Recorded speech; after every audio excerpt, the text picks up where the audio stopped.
Today, President Trump threatened retaliation if North Korea were to attack Guam. Well, these growing tensions are making some wonder, will a war with North Korea happen? WCBI's Parker King spoke with financial advisors and brokers to give us an understanding on how this would affect our economy nationally and locally. They will be met with fire and fury. That's the response by President Trump to the latest North Korea bombing threat. From a historic and economic standpoint, a war could be one thing that impacts our economy. Well, you know, there's always events that go on, major headlines, major events. It could be a war, it could be an economic crisis, it could be many different things that may cause an investor to think, you know, what's going on in the market, what's going on with my money right now. A prolonged war on the Korean Peninsula would have both immediate and delayed effects on the global market. South Korea will be affected greatly with that. South Korea makes up roughly 2% of the global GDP.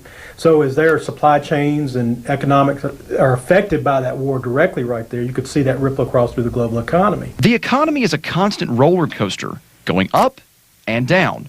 It's been that way for decades, especially in times of war or political turmoil. History's shown us that. Going back to the end of World War II, you've had 13 bear markets. A bear market's when the market's down 20% or more. So 13 times, or on average, once about every 6 or 7 years, you have those bear markets come along.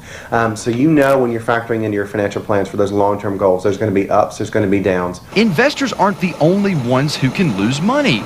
A prolonged war with North Korea could affect gas stations, grocery stores, and especially interest rates on loans. As you look at economies, if they start to falter or struggle, then that affects everybody's pocketbook in some form or fashion. You know, whether it's affecting manufacturing exports where they can't get things out and across the globe. Is it going to push prices up? Is it going to make it more costly? 34. Okay.